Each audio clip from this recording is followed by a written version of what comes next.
A very sweet good morning all of you. How are you? I hope you all are fine. Students, in our yesterday's class we start our electrolytic conductance. ठीक है, और उनमें हमने कुछ काफी general terms वगैरह देखे थे, resistance, conductivity, specific conductance, molar conductivity, equivalent conductivity. आपको उनके मींस डेफिनेशन, फॉर्मूले और उनकी यूनिट्स, मोर इम्पोर्टेंट क्या है उनकी यूनिट्स, ठीक है, वो आपको याद होनी चाहिए. एग्जाम में काफी बार पूछ लिया जाता है 1 मार्क में कि what is the unit of this. ठीक है, और बच्चे काफी कंफ्यूज हो जाते हैं कि कंडक्टिंग कापा को क्या बोलते हैं, कंडक्टेंस सी को क्या बोलेंगे, या सी और जी जो हमने लिया था. तो आप उनकी टेबल बनाना. उनके दो नाम भी है, ठीक है, जैसे रो के दो नाम थे, कापा के दो नाम थे, तो एग्जाम में कोई भी दे सकता है. तो उन दोनों नाम के कोरस्पॉन्डिंग उनका सिंबल और उनकी यूनिट, इतना काम आपको करना है. ठीक है, आज हम देखते हैं उन्हीं पे बेस्ड न्यूमेरिकल्स. ठीक है, our first numerical is you have to given normality is 0.01 of NaCl solution and resistance is 100 ohm at 25 degree Celsius. You have and cell constant is unity. ठीक है, तो देखो यहाँ पे हमें क्या करना है, सॉल्यूशन. आपको क्या कैलकुलेट करना है, calculate delta EQ means equivalent conductivity you have to calculate. ठीक है, तो first of all you write the formula of this. formula क्या था हमारा, kappa into में 1000 upon, भाई equivalent है तो क्या आएगा, normality. ये आपका फॉर्मूला है. आपको क्या गिवन है, आपको सेल कांस्टेंट गिवन है, मींस आपको L/A गिवन है, that is unity means 1 given है. आपको क्या चाहिए, कापा. ठीक है, और आपको गिवन है रेजिस्टेंस R 100 ओम. तो कापा का फॉर्मूला क्या था आपका, 1/R इंटू में L/A. 1/R कंडक्टेंस इंटू में सेल कांस्टेंट फॉर्मूला था आपका. तो 1/R कितना होगा, 1/100, और L/A की यूनिटी है 1. तो कापा कितना हो गया आपका, इंटू में 1 मींस 1/100 लिख सकते हो आप अभी इसको. ठीक है, तो आपको क्या करना है, कापा यहाँ पर पुट करना है. कापा यहाँ पुट करोगे तो क्या आएगा, 1/100 इंटू में 1000 एंड नॉर्मेलिटी इज 0.01. 20 से 20 cancel out, so the value comes out to be 1000. And what are the units of equivalent conductivity, that is Siemens centimeter square equivalent inverse. Don't forget to write the unit of, जो भी आपको दिया उसका unit आपको लिखना पड़ेगा. Otherwise क्यों लिखना पड़ेगा, क्योंकि हाफ मार्क्स, सपोज करो न्यूमेरिकल आया 2 मार्क्स में, half marks formula, half marks this. ठीक है, half marks for answer and half marks for unit. If you don't write the unit then you will lose half marks. ठीक है, तो आपको इस चीज पर ध्यान देना है, note down. Students, our next question is you have to given the electrical resistance of column. ठीक है, एक कोलम का आपको रेजिस्टेंस गिवन है, जिसकी मींस जिसमें NaOH कितनी मोलारिटी का है आपका, 0.05. उसका डायामीटर कितना है, 1 सेंटीमीटर. लेंथ कितनी है, 50 सेंटीमीटर. इज इतना, मींस ये आपका रेजिस्टेंस गिवन है. तो देखो सबसे पहले आप अपनी गिवन चीजें लिखो. आपको R गिवन है 5.55 इंटू 10³ ओम. ठीक है, आपको लेंथ गिवन है 50 सेंटीमीटर. आपको डायामीटर गिवन है 1 सेंटीमीटर. ठीक है, आपको अब कैलकुलेट करना है resistivity, conductivity and molar conductivity. तो सबसे पहले देखो आपको जो कैलकुलेट करना है ये पता होना चाहिए. रेसिस्टिविटी हम किसको बोलते हैं, रो को बोलते हैं. कंडक्टिविटी आपकी क्या होती है, कापा. और मोलर कंडक्टिविटी क्या है आपका, ये चीज आपको कैलकुलेट करनी है. ठीक है, तो सबसे पहले हम अपना पार्ट ए कैलकुलेट करते हैं. व्हाट इज रो. रो का फॉर्मूला क्या है, ठीक है, रो का फॉर्मूला जब कल मैंने आपको क्या बताया था, रो क्या होता है, RA/L. RA/L. रेजिस्टेंस आपको गिवन है, लेंथ आपको गिवन है. बात आती है एरिया की. एरिया के लिए आपको क्या गिवन है, डायामीटर. तो देखो एरिया ऑफ क्रॉस सेक्शन क्या होगा, एरिया ऑफ क्रॉस सेक्शन क्या होगा, पाई आर स्क्वायर। बेसिकली अगर ये आपकी वायर है तो ये एरिया क्या होता है क्रॉस सेक्शन, और ये सर्कल है, सर्कल का क्या होगा पाई आर स्क्वायर। तो यहाँ पे वैल्यूज पुट कर दो, आर आपकी पाई 22/7, आर कितना होगा, देखो डायमीटर ये है तो रेडियस क्या होगी 1/2 सेंटीमीटर, तो 1/2 का स्क्वायर। तो आप इसको सॉल्व करो और वैल्यू निकालो, वैल्यू निकालोगे तो कितना आएगा 0.785। देखो स्टूडेंट यहाँ मार कहाँ खाते हैं, कैलकुलेशन पार्ट में। यहाँ थोड़ी सी कैलकुलेशन देखिए कि भाई 1/स्क्वायर करेंगे, डिवाइड करेंगे। बच्चों न्यूमेरिकल पोर्शन केमिस्ट्री के बहुत इजी है, डायरेक्ट फॉर्मूला बेस्ड है, फॉर्मूले में जस्ट वैल्यू पुट करनी और एक छोटी सी कैलकुलेशन सॉल्व करनी है, दैट्स ऑल। कोई घुमा फिरा के क्वेश्चन एग्जाम में नहीं पूछता, बहुत सिंपल होते हैं, बट स्टूडेंट इस कैलकुलेशन से डर जाते हैं और यहाँ से वो अगर क्वेश्चन 2 मार्क का है तो यहाँ से लगभग वो 1 मार्क लूज कर देते। क्यों, क्योंकि 1 मार्क आंसर का होता है और सॉरी हाफ मार्क आंसर का और हाफ मार्क्स बीच वाली कैलकुलेशन का। आपको हाफ मार्क्स फॉर्मूले का मिल जाएगा और हाफ मार्क्स वैल्यू पुट का मिल जाएगा, बट आप अपना 1 नंबर खो दोगे एक सिंपल सी कैलकुलेशन के बेस पे। ठीक है, तो आपको प्रैक्टिस करनी है। तो आपका क्या आ गया, एरिया आ गया, तो आप वैल्यूज पुट करो। आर कितना था आपका 5 इंटू 10⁻3, एरिया कितना आया 0.785। या एरिया यहाँ आप कैलकुलेट नहीं कर रहे हो, इसको सॉल्व नहीं कर तो डायरेक्ट अभी फिलहाल के लिए आप ऐसे वैल्यूज भी पुट कर सकते हो, 1/r अपॉन में लेंथ कितनी थी 50। अब सॉल्व कर लो, वहां पर सॉल्व नहीं करनी कैलकुलेशन, यहाँ कर लो, कैलकुलेशन थोड़ी इजी हो जाएगी, बार बार सोल्व नहीं करना पड़ेगा। ठीक है, तो जब आप रो कैलकुलेट करोगे तो आपकी रो की जो वैल्यू आएगी आप कैलकुलेट कर सकते हो सिंपली। ठीक है, तो यहाँ से आप सॉल्व करना। ठीक है, ये आपका काम है, आपको रो यहाँ से सॉल्व करना है। तो आप पहले इतना नोट डाउन करो। तो स्टूडेंट सभी ने सॉल्व कर लिया होगा। सॉल्व करने के बाद आपने क्या देखा, इसकी वैल्यू कितनी आती है 87.315। भाई इसकी यूनिट क्या होगी, देखो रेजिस्टेंस की ओम होती है, एरिया की सेंटीमीटर स्क्वायर अपॉन सेंटीमीटर, तो क्या बचेगा ओम सेंटीमीटर। ठीक है, तो ये आपकी सॉरी 135 है, 135। ठीक है, अब सेकंड पार्ट हमारा क्या है, हमें कापा कैलकुलेट करना है। ठीक है, अब कापा क्या होता है, देखो बी पार्ट, कापा इज 1/रो। अब रो की वैल्यू हमने ये निकाली थी, आप क्या करो सिंपली 1/87,135 का क्या कर दो इनवर्स कर दो, 1/, कर दो, आपका क्या आ जाएगा आंसर आ जाएगा। तो once again you have to calculate this value. ठीक है, तो आपको क्या मिल जाएगा कापा मिल जाएगा। सी आपका क्या है मोलर कंडक्टिविटी, मोलर कंडक्टिविटी है m है, तो कापा इनटू में 1000 अपॉन मोलारिटी। कापा क्या है 1/87.135 इंटू में 1000 अपॉन में मोलारिटी कितनी गिवन आपको 0.05। सॉल्व करो, यूनिट क्या होगी इसकी सीमेन सेंटीमीटर स्क्वायर मोल इनवर्स। ठीक है, तो क्वेश्चन एग्जाम में है तो डायरेक्ट फॉर्मूला बेस्ड ही आते हैं। ठीक है, सिंपल है, खाली थोड़ा टफ पार्ट स्टूडेंट्स के लिए क्या पड़ता है ये कैलकुलेशन पार्ट, तो आपको इनकी तो प्रैक्टिस करनी पड़ेगी। प्लस माइनस डिवाइड आप बचपन की क्लासेस से करते हुए आ रहे हो, तो ये आपको यूज करना पड़ेगा। एग्जाम में कैलकुलेटर तो अलाउ है नहीं।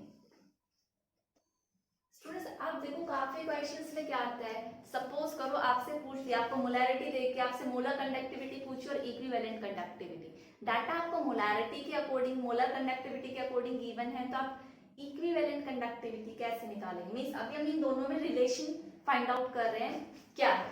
तो देखो पहले दोनों का फॉर्मूला लिखो, आपकी मोलर कंडक्टिविटी क्या है, molar conductivity is kappa into में 1000 अपॉन में मोलारिटी, और आपकी इक्विवेलेंट कंडक्टिविटी क्या है उसे डिवाइड कर दो। इक्विवेलेंट कंडक्टिविटी आपकी क्या थी कापा इनटू में 1000 अपॉन में नॉर्मैलिटी, कापा से कापा कैंसिल, 1000 से 1000 कैंसिल, तो देखो ये क्या 1/m, ये 1/m, तो क्या होगा आपका m ऊपर चला जाएगा और m क्या होगा नीचे आ जाएगा। ठीक है, तो आपने वो रिलेशन फाइंड आउट किया। अब देखो नॉर्मलिटी क्या होती है, with number of gram equivalent upon में वॉल्यूम, और मोलैरिटी क्या होती है, number of moles of solute upon में वॉल्यूम। तो वॉल्यूम से वॉल्यूम क्या हो गया, कैंसिल आउट हो गया। तो आपके पास देखो क्या बचा, delta N by delta E क्या आया, number of gram equivalents upon में नंबर ऑफ मोल्स। अब देखो नंबर ऑफ ग्राम इक्विवेलेंट्स क्या होता है, नंबर ऑफ ग्राम इक्विवेलेंट्स का फॉर्मूला होता है गिवन मास अपॉन में इक्विवेलेंट वेट, इक्विवेलेंट वेट, और नंबर ऑफ मोल्स क्या होते हैं, गिवन मास अपॉन में molar mass, given mass upon में मोलर मास। कितनी बात समझ गए। तो देखो गिवन मास से ये गिवन मास वाला पार्ट कैंसिल आउट हो गया, तो मोलर मास कहाँ पहुंच गया, ऊपर, और इक्विवेलेंट वेट कहाँ आ गया, नीचे। तो आपके पास क्या बचा, मोलर मास अपॉन में इक्विवेलेंट मास। ठीक है, अब देखो इक्विवेलेंट मास आपको पता है क्या होता है, नहीं मोलर मास तो ये ऊपर वाला है, ठीक है। इक्विवेलेंट मास क्या होता है, मोलर मास अपॉन में एक्स वैल्यू बोल दो या फिर एन फैक्टर बोल दो। ये आपने सॉल्यूशन चैप्टर में पढ़ा था, इक्विवेलेंट मास कैसे निकालते थे, कल भी मैंने बताया था आपको इक्विवेलेंट मास कैसे कैलकुलेट करते हैं। इक्विवेलेंट मास मींस ये जो एन फैक्टर है ये डिसाइड करेगा। देखो मोलर मास से मोलर मास कैंसिल हो, क्या बचा एन फैक्टर 1/, तो ये कहां चला जाएगा, ऊपर। इट मींस हमारा रिलेशन क्या आया, मोलर कंडक्टिविटी और इक्विवेलेंट कंडक्टिविटी में आप एक्स लिख दो या फिर आप क्या लिख दो, एन फैक्टर। ठीक है, अब हम डिस्कस करते हैं ये एन फैक्टर, या जो आप जिसको एक्स बोल रहे हो, एक्स बोल दो कोई वैल्यू, बट ज्यादातर बुक्स में एन फैक्टर या आपने पढ़ा होगा तो आप एन फैक्टर लिख सकते हो। ठीक है, तो अब हम देखते हैं ये, पहले आप इसको नोट डाउन करो। देखो अभी जो एन फैक्टर है एसिड बेस और सॉल्ट के लिए अलग अलग होता है। एसिड के लिए हम क्या बोलते हैं, ये वो फैक्टर है या ये वो नंबर है जो हमें सॉल्यूशन में क्या देता है, H+ आयन देता है। बेस के लिए क्या है कि कितने OH नेगेटिव आयन देता है, और सॉल्ट के लिए क्या है कि आपका कितना टोटल पॉजिटिव चार्ज है कैटायन में। ठीक है, जैसे सपोज करो आपने मोलर कंडक्टिविटी फाइंड आउट कर ली, ठीक है, कि मोलर कंडक्टिविटी NaCl की सपोज करो 5, ये जस्ट एग्जांपल है समझाने के लिए, आपको लिखने की जरूरत नहीं है। ठीक है, मैंने कहा आप उसकी इक्विवेलेंट, या मैंने सपोज HCl बोला, HCl की इतनी है, मैंने आपसे कहा आपने तो इक्विवेलेंट कंडक्टिविटी निकाल के दिखाओ, और कोई डाटा नहीं दिया। तो आपको पता है HCl है, एक एसिड है, कितने आयंस आयनाइज करेगा, एक H+ करेगा। तो रिलेशन क्या है, मोलर कंडक्टिविटी का ratio upon N factor, N factor इसके लिए क्या है 1, तो मोलर कंडक्टिविटी किसके बराबर हो गई, इक्विवेलेंट कंडक्टिविटी। अगर मैं यहीं पे बोलती है HCl नहीं, ये H2SO4 है, तो इसके लिए एन फैक्टर कितना हो गया 2, मोलर कंडक्टिविटी की जगह क्या रखते हैं 5, तो इक्विवेलेंट कंडक्टिविटी क्या हो जाती 5/2। आई होप सब आप समझ गए होंगे कि एन फैक्टर क्या है। ठीक है, तो आप ये जल्दी से नोट डाउन करो। स्टूडेंट अब हम वेरिएशन चेक कर रहे हैं कंडक्टेंस का, कंडक्टिविटी का, मोलर कंडक्टिविटी और इक्विवेलेंट कंडक्टिविटी का विद कंसंट्रेशन। आप कंसंट्रेशन बोलो या फिर डायल्यूशन बोलो, भाई कंसंट्रेशन सॉल्यूशन बोलो मींस आपका सॉल्यूट की अमाउंट ज्यादा है, डायल्यूशन बोला तो आपकी किसकी अमाउंट ज्यादा है, सॉल्वेंट की। ठीक है, एक कंसंट्रेटेड सॉल्यूशन है, मैंने कहा कंसंट्रेटेड HCl, मैंने कहा उसको डाइल्यूट करो, तो आप क्या करोगे, उसमें पानी डाल दोगे। ठीक है, डाइल्यूशन का मतलब बेसिकली क्या है, पानी ज्यादा। अब देखो आपको सबसे पहले तो पता होना चाहिए है क्या, कंडक्टेंस हम किससे रिप्रेजेंट कर रहे थे, C से या फिर G से। मैंने कहा था जो आप यूज करना चाहो बुक्स में 2 नोटेशन मिलेंगी, G भी मिल सकती है और C भी। कंडक्टिविटी क्या है आपकी काका, और ये तो सबको पता है मोलर कंडक्टिविटी, और ये क्या है इक्विवेलेंट कंडक्टिविटी। तो हम अपने सबसे पहले चेक करते हैं कंडक्टेंस का डाइल्यूशन से क्या फर्क पड़ेगा। मींस आपने सॉल्यूशन लिया, सपोज करो इसमें NaCl था, अब देखो दोनों इलेक्ट्रोलाइट हो सकते हैं, strong electrolyte as well as weak electrolyte. Strong electrolyte क्या होते हैं, आप डालो और वो क्या हो जाए, कंप्लीटली आयोनाइज हो जाए। जैसे NaCl में आपने पानी डालो, कंप्लीट Na पॉजिटिव और Cl नेगेटिव में टूट जाता है। तो वो क्या आपके स्ट्रॉन्ग इलेक्ट्रोलाइट के एग्जांपल क्या हो गया आपका, जैसे NaCl, HCl, MgCl2, ये सारे क्या है आपके स्ट्रॉन्ग इलेक्ट्रोलाइट। वीक इलेक्ट्रोलाइट जो पार्शियली डिसोसिएट होते हैं, जैसे एसिटिक एसिड क्या है, weak electrolyte. NH4OH ammonium hydroxide क्या है, वीक इलेक्ट्रोलाइट है। ठीक है, तो जो कंप्लीटली डिसोसिएट हो जाए आयंस में वो स्ट्रॉन्ग इलेक्ट्रोलाइट, और जो कंप्लीटली डिसोसिएट ना हो वो वीक इलेक्ट्रोलाइट। हमें इन दोनों की कंडक्टेंस देखनी है। ठीक है, तो देखो सबसे पहले तो देखो कंडक्टेंस किसकी वजह से आई, मैंने आपको डेफिनेशन में भी बताया था, conductance is due to the presence of ion,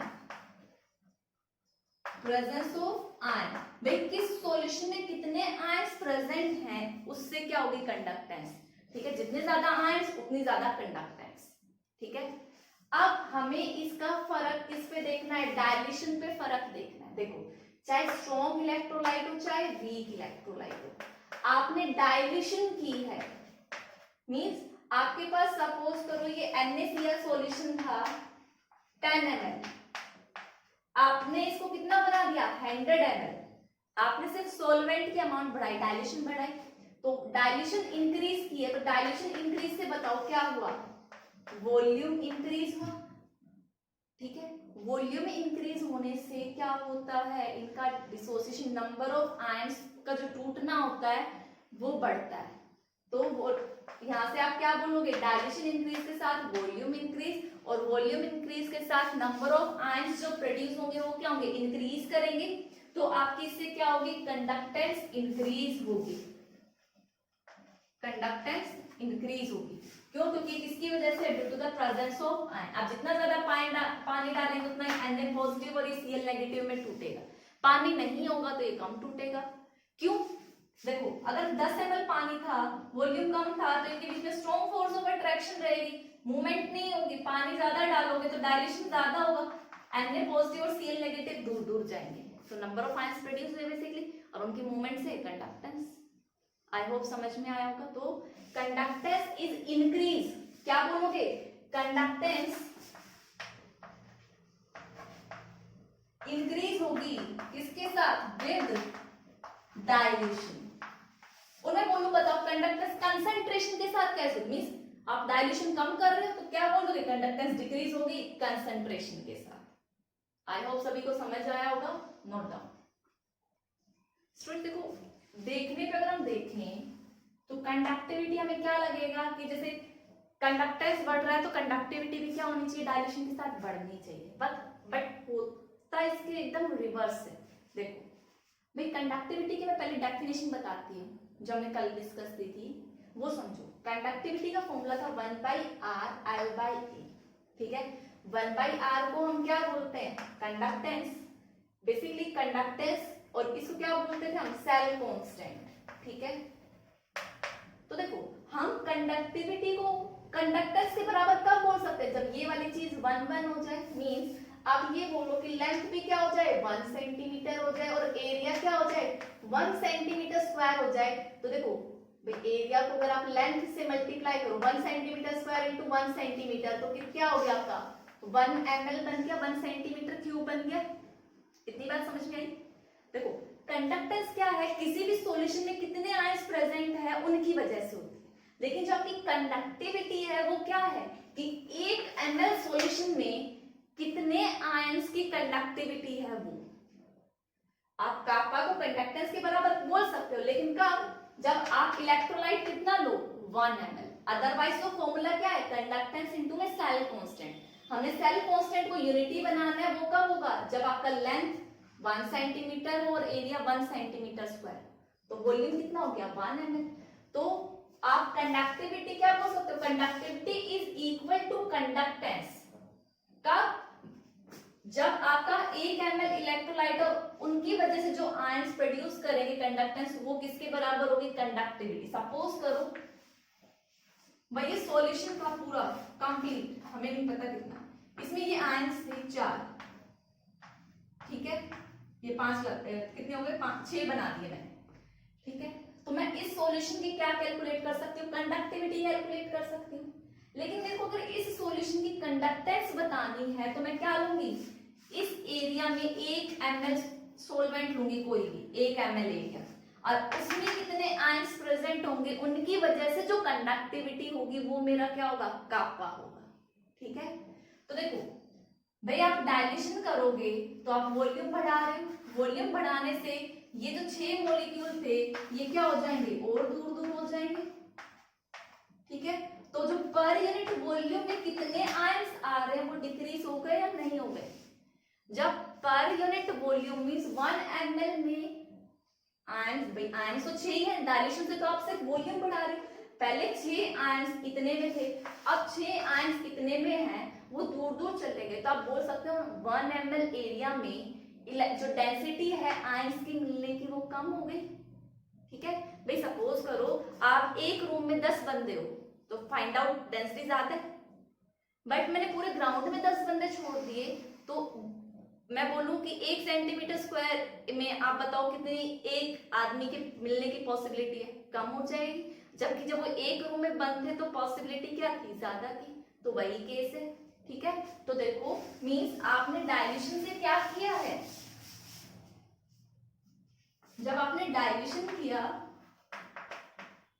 dilution increase किया तो क्या हुआ, वॉल्यूम इंक्रीज हुआ, और वॉल्यूम इंक्रीज होने से क्या हुआ है, सोचो अभी मैंने एक्सप्लेन किया है आपको, नंबर ऑफ आयंस जो हो गए वो मींस जो इलेक्ट्रॉन डेंसिटी हो गई है आयंस की वो क्या हो गई, डिक्रीज। तो आप क्या बोलोगे, नंबर ऑफ आयंस डिक्रीज हो गए किस एरिया में, 1 ml वाले में। और जब number of ions decrease in 1 ml लिख लो, ठीक है, जो भी सॉल्यूशन हम ले रहे थे, और डिक्रीज हो गए हैं तो आपकी कंडक्टेंस क्या होगी, कापा, डिक्रीज होगी, ठीक है। तो देखो हमने अभी तक क्या देखा है कि जैसे जैसे हम डायल्यूशन बढ़ाते हैं तो जो आपकी कंडक्टेंस थी, जो पहला पॉइंट था, कंडक्टेंस तो क्या हुई थी, इंक्रीज हुई थी, बट आपकी जो कंडक्टिविटी कापा है वो क्या हुई है, डिक्रीज हुई है, ठीक है। क्यों, क्योंकि ये बताती है कि सॉल्यूशन में कितने आयंस प्रेजेंट है उनकी वजह से, और ये क्या बताता है कि 1 ml सॉल्यूशन में जितने आयंस प्रेजेंट है उनकी जो कंडक्टेंस होगी वो क्या होगी, कंडक्टिविटी होगी, ठीक है, नोट डाउन। स्टूडेंट नेक्स्ट आते हैं हमारे molar conductivity and equivalent conductivity. तो देखो फॉर्मूले में आपको दिखने से फॉर्मूला क्या है, कापा 1000 अपॉन मोलरिटी, कापा 1000 इनटू नॉर्मेलिटी। तो अभी हमने देखा डायल्यूशन के साथ कापा क्या होता है, डिक्रीज होता है ऑन डायल्यूशन। देखो फर्स्ट फैक्टर बता रही हूँ जो कापा से रिलेटेड है, ऑन डायल्यूशन कापा क्या होता है, डिक्रीज होता है। तो आप बोलोगे ये डिक्रीज हो रहा है तो आपकी मोलर कंडक्टिविटी और इक्विवेलेंट कंडक्टिविटी क्या होंगी, डिक्रीज होगी। आपका यही मानना होगा कि आपकी मोलर कंडक्टिविटी भी डिक्रीज होगी और आपकी इक्विवेलेंट कंडक्टिविटी भी डिक्रीज होगी। लेकिन जरा फॉर्मूले में देखो ये एक फैक्टर पे और डिपेंड कर रहे हैं, नॉर्मेलिटी एंड मोलैरिटी। तो सेकंड फैक्टर देखो, डायल्यूशन बढ़ाओगे तो बताओ मोलैरिटी और नॉर्मेलिटी पे क्या फर्क पड़ेगा। डायल्यूशन बढ़ाओगे तो आपका क्या हो रहा है, वॉल्यूम इंक्रीज हो रहा है, ठीक है। और आप दोनों ही फॉर्मूले में चेक करो, यहाँ पे देखो मोलैरिटी समझाती हूँ। मोलैरिटी क्या होती है, number of moles of solute, यहाँ पे क्या होते हैं मोल्स, अपॉन में वॉल्यूम। तो देखो वॉल्यूम बढ़ा तो मोलैरिटी क्या हुई, कम हुई, ठीक है। मोलैरिटी कम हुई तो बताओ ये क्या होगी, बढ़ेगी। तो देखो वॉल्यूम बढ़ने से मोलैरिटी भी डिक्रीज होती है एंड नॉर्मेलिटी भी क्या होती है, डिक्रीज होती है। और जब ये दोनों डिक्रीज होंगे तो इक्विवेलेंट कंडक्टिविटी और मोलर कंडक्टिविटी क्या होंगे, इंक्रीज होंगे। मोलर कंडक्टिविटी भी इंक्रीज होगी और आपकी इक्विवेलेंट कंडक्टिविटी भी इंक्रीज होगी। इतनी बात समझ में आई। तो देखो फॉर्मूला में दो फैक्टर थे, एक फैक्टर इसको बढ़ा रहा है और एक फैक्टर इसको घटा रहा है। कापा तो इसको घटा रहा है और मोलैरिटी वाला फैक्टर बढ़ा रहा है। लेकिन एक्सपेरिमेंटली क्या देखा गया, जो मोलर कंडक्टिव और इक्विवेलेंट कंडक्टिविटी वो डिपेंड करती है ज्यादा किस पे, मोलैरिटी पे और नॉर्मेलिटी पे। भाई देखो ये घटा रहा है, ये घटा रहा है, ठीक है, इसने घटाया, नॉर्मेलिटी या मोलैरिटी ने बढ़ाया। अगर ये दोनों बराबर हो तो कोई फर्क नजर नहीं आएगा। अगर आपका घटाने वाला ज्यादा हो और बढ़ाने वाला कम हो तो फैक्टर आपको क्या नजर आएगा, घटाने वाला। ठीक है, बट यहाँ पे जो डोमिनेट करता है वो m है, और m मोलैरिटी क्या कर रहा है, कंडक्टिविटी को बढ़ा रहा है, ये घटा रहा है, तो ओवरऑल आपको क्या नजर आएगा, बढ़ा हुआ नजर आएगा। मींस एक्सपेरिमेंटली ये देखा गया ऑन डायलेशन, आप बोल सकते हो on dilation molar conductivity and equivalent conductivity increase. ठीक है, आप बोलोगे मोलर कंडक्टिविटी और जो इक्विवेलेंट कंडक्टिविटी है मोर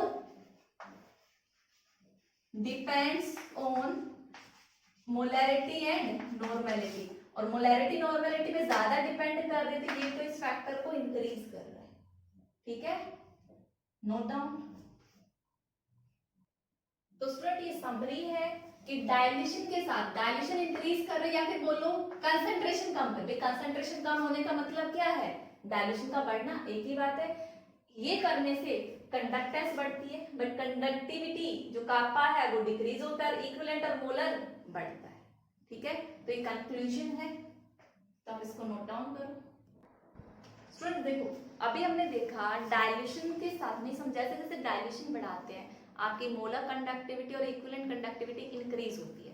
ठीक है, अब हम देखते हैं इलेक्ट्रोलाइट का क्या फर्क पड़ेगा। भाई मैं चाहे स्ट्रॉन्ग इलेक्ट्रोलाइट लूं या फिर वीक, तो उसका डेल्टा एम पर क्या फर्क पड़ेगा।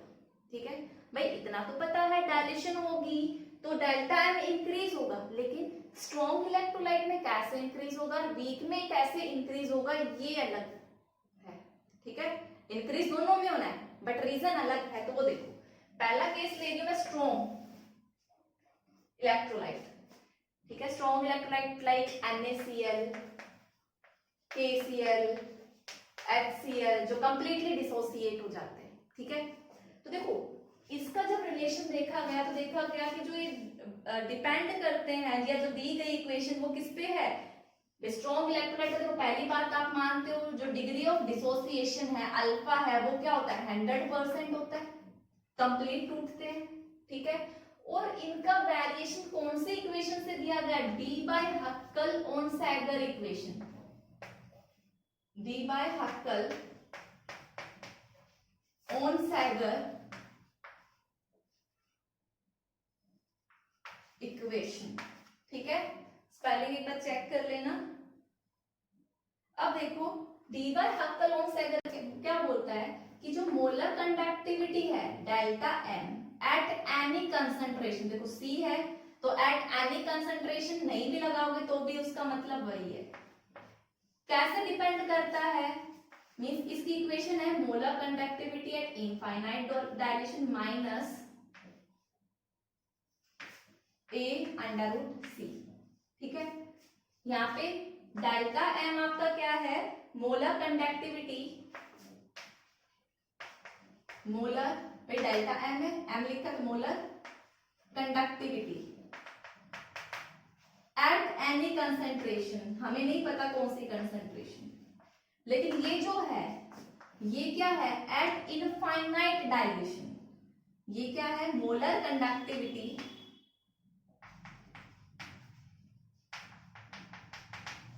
Eight infinite dilution, means concentration 0 है, सिर्फ डायल्यूशन है। इसको लिखने के दो तरीके, क्या तो हम इसको ऐसे लिखते हैं नोट लगाते हैं, या फिर हम इनफाइनाइट का सिंबल लगाते हैं, आपकी मर्जी, आप कोई भी यूज कर सकते हो, लेकिन एक ही यूज करना है, क्या तो ये या फिर ये, वो आप पर डिपेंड करता है। ए क्या है यहाँ पर कांस्टेंट है, देखो, और ये डिपेंड करता है किस पे, नेचर ऑफ इलेक्ट्रोलाइट पे, depend on nature of electrolyte and temperature, और सी यहाँ पर क्या है, कंसंट्रेशन है। ठीक है, मैंने सारे वेरिएबल्स बता दिए। अब एक चीज और, जो ये molar conductivity at infinite dilution है, इसका एक नाम और है limiting molar conductivity, limiting molar conductivity. ठीक है, तो देखो आप हमें ग्राफ प्लॉट करना है कंसंट्रेशन आपने ये सारी चीजें लिख ली होगी। इसको molar conductivity at any concentration बोलते हैं, इसको molar conductivity at infinite dilution. दो सिंबल है, आपकी मर्जी कुछ भी यूज करो। इसका अनदर नेम क्या है, लिमिटिंग मोलर कंडक्टिविटी। ए एक कांस्टेंट है जो डिपेंड करता है नेचर ऑफ इलेक्ट्रोलाइट और टेम्परेचर पे, और सी क्या है, कंसंट्रेशन है। ठीक है, अब मैं ये इतना पार्ट रख करती हूँ। ठीक है, अब आपको ग्राफ प्लॉट करना है इसके बीच में और इसके बीच में, molar conductivity at any concentration C पे। ठीक है, तो ये आपका क्या हो गया y, ये क्या हो गया आपका x, इसके आगे वाला सिंबल क्या होता है m, स्लोप। स्लोप कैसी है, नेगेटिव साइन है, और ये क्या हो गया आपका c, इंटरसेप्ट। ठीक है, तो ये स्ट्रेट लाइन इक्वेशन है विद द स्लोप नेगेटिव। जब नेगेटिव स्लोप होती है तो लाइन कैसे जाती है, ऐसे आती है। तो आपका कैसे आएगा ये, तो इस इक्वेशन का ये बनेगा। देखो दो चीजें समझो पहले, यहाँ कंसंट्रेशन इधर बढ़ रही है, देखो C कंसंट्रेशन रिप्रेजेंट कर रहा है, इधर कंसंट्रेशन बढ़ रही है, मींस आप ज्यादा सॉल्यूशन को कंसंट्रेट करते आ रहे हो, तो आप इधर क्या कर रहे होंगे, डाइल्यूट। मींस सॉल्यूशन सबसे ज्यादा डाइल्यूट कहाँ होगा, इधर, और सबसे ज्यादा कंसंट्रेटेड होगा किधर, इधर। तो देखो भाई, जब मैं लेफ्ट राइट की तरफ जा रही हूँ, जब इधर जा रही हूँ तो कंसंट्रेशन क्या हो रही है, बढ़ रही है। लेकिन जब मैं लेफ्ट की तरफ आ रही हूँ तो बताओ क्या हो रहा है, डाइल्यूशन हो रही है, डाइल्यूशन इंक्रीज हो रही है। इतनी बात समझ में आई। तो जब आप इधर आ रहे हो तो देखो यहां से इस कंसंट्रेशन से यहां आए, फिर यहां से यहां गए। ठीक है, तो ये ज्यादा कंसंट्रेटेड है, ये कम कंसंट्रेटेड। कम कंसंट्रेटेड मतलब डाइल्यूट। तो देखो जब आप यहां आ रहे हो, आप इधर से इधर डाइल्यूशन कर रहे हो, तो देखो ये डेल्टा एम जो मोलर कंडक्टिविटी है वो बढ़ रही है, नजर आ रहा है। ठीक है, यहाँ पे C की वैल्यू क्या हो गई, 0, मींस इनफाइनाइट डाइल्यूशन। ठीक है, तो देखो ये स्ट्रॉन्ग इलेक्ट्रोलाइट है, लाइक KCl का कर्व है, इसमें ज्यादा स्लोप नजर नहीं आएगा। देखो स्मॉल वेरिएशन है, आप इस पे कैलकुलेट करो मोलर कंडक्टिविटी और इस पे, ज्यादा आपको वेरिएशन नजर नहीं आएगा। इसका रीजन क्या है कि ऑलरेडी जो स्ट्रॉन्ग इलेक्ट्रोलाइट है वो कंप्लीटली डिसोसिएट हो जाता है। भाई कंसंट्रेटेड सॉल्यूशन भी होगा तो वो कंप्लीट K पॉजिटिव और Cl नेगेटिव में ऑलरेडी टूट चुका है। तो देखो ऑलरेडी ये इतनी ऊपर से शुरू हुआ है, मींस इतनी डेल्टा एम वैल्यू से शुरू हुआ है, तो ऑलरेडी हाई है इसकी मोलर कंडक्टिविटी। डाइल्यूशन से सिर्फ क्या होगा, K पॉजिटिव और Cl नेगेटिव थोड़ा दूर दूर जाएंगे, जो इनके बीच की जो अट्रैक्शन थी वो खत्म हो जाएगी। तो कंडक्टिविटी, जो मोलर कंडक्टिविटी में जो चेंज आया वो इसमें क्या आया है, स्मॉल चेंज आया, ज्यादा चेंज नहीं आया है। आप कभी भी कर्व को ऐसे नहीं बनाओगे कि मैं ऐसे स्ट्रेट लाइन बना दूं, नहीं, यहाँ पे तो चेंज आपको ज्यादा नजर आएगा, स्लोप ज्यादा नहीं है। ये याद रखना, एग्जाम में पूछ लिया जाता है वाई। तो आप बोलोगे कि ये स्ट्रॉन्ग इलेक्ट्रोलाइट है, इसका अल्फा 100% है, वो कंप्लीट डिसोसिएट तो हो चुका है। डाइल्यूशन सिर्फ क्या कर रहा है, उनके बीच के इंटर आयनिक अट्रैक्शन को खत्म कर रहा है, जिससे मोलर कंडक्टिविटी में सिर्फ स्मॉल चेंज आया है। इतनी बात समझ में आई। अब देखो अगर ये बोला जाए कि आप इनफाइनाइट डायलेशन पे निकालो, इनफाइनाइट डायलेशन मतलब कंसंट्रेशन क्या हो जाए, 0, तो आप क्या करो, इस कर्व को क्या कर दोगे, एक्सटेंड कर दोगे और इस लाइन पे कट करा दोगे, तो ये जो स्लोप मिलेगा ये आपको, ये वैल्यू क्या होगी आपकी, molar conductivity at infinite dilation. तो एग्जाम में आप ग्राफ प्लॉट कर सकते हो। देखो एक्सपेरिमेंटली आपने ग्राफ प्लॉट किया और इस लाइन को आगे एक्सटेंड करके आपने क्या कैलकुलेट कर ली, limiting molar conductivity at infinite dilution. इतनी बात समझ में आई। तो इसके बारे में पहले तो आप इतना लिखो, फिर मैं कुछ पॉइंट्स लिखवाती हूँ। स्टूडेंट्स ये जो सब मैंने लिखा है, जो मैंने समझाया वही लिखा है। क्या लिखा है देखो, there is small increase in conductance with dilution. जब आपने देखो डायलेशन किया है, पहले इतनी कंडक्टेंस थी, अब इतनी हो गई, तो क्या है, थोड़ा सा डिफरेंस आया है। क्यों आया, इसका रीजन क्या है, क्यों, क्योंकि ये क्या है, स्ट्रॉन्ग इलेक्ट्रोलाइट है, वो ऑलरेडी कंप्लीटली डिसोसिएट हो चुका है आयंस में।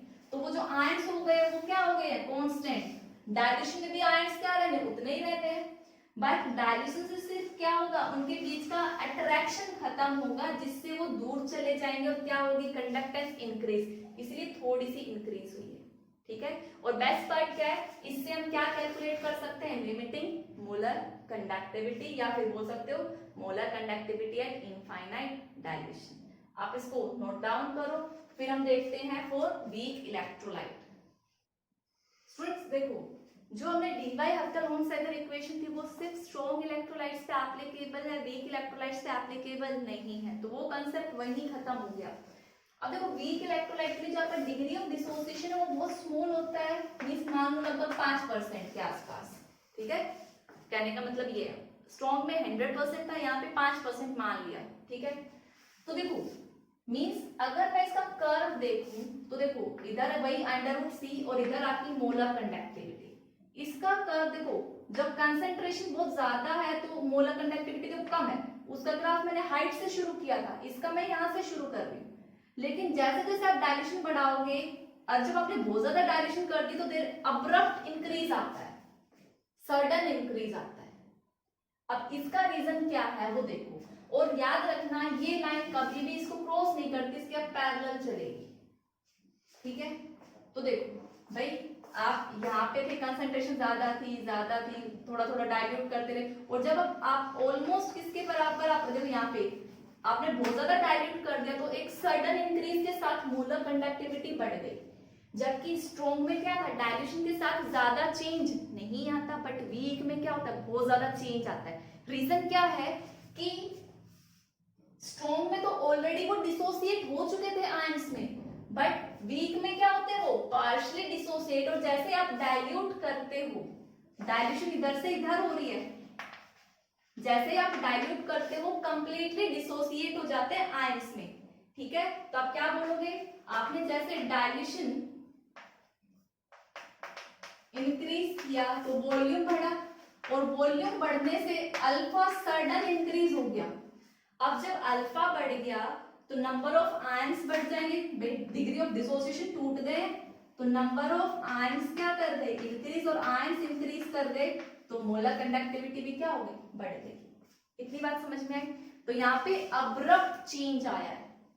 अब इसके साथ प्रॉब्लम क्या है, इसकी लिमिटेशन क्या है वो देखो। इस कर्व के साथ प्रॉब्लम है, आप limiting molar conductivity find out नहीं कर सकते। भाई क्या ये लाइन इसको कोई क्रॉस कर रही है जो आप इनफाइनाइट कंसंट्रेशन पे ऐसे चलता रहेगा, तो क्या फाइंड आउट कर सकते हो, नहीं कर सकते, ठीक है। तो ये क्या है, इट इज इम्पॉसिबल, आप लिख सकते हो it is impossible to calculate limiting molar conductivity. अब ये प्रॉब्लम कहां सॉल्व होगी, ये आपका सॉल्व करेगा Kohlrausch law, Kohlrausch law, COH, Kohlrausch law. Spelling एक बार चेक कर लेना, COHLA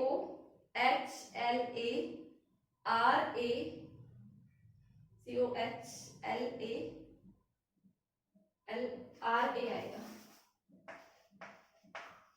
कोलार्श लॉ, ठीक है।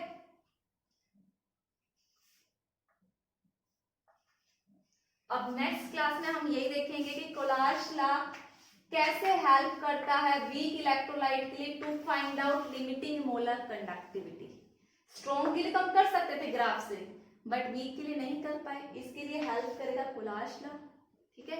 वो हमारा नेक्स्ट टॉपिक होगा कल की क्लास के लिए। तो आज के लिए स्टूडेंट्स इतना ही, ठीक है। जो न्यूमेरिकल्स कराए उनकी आपको प्रैक्टिस करनी है, NCERT क्वेश्चंस देखने हैं, ठीक है। तो that's all for today's lecture, thank you.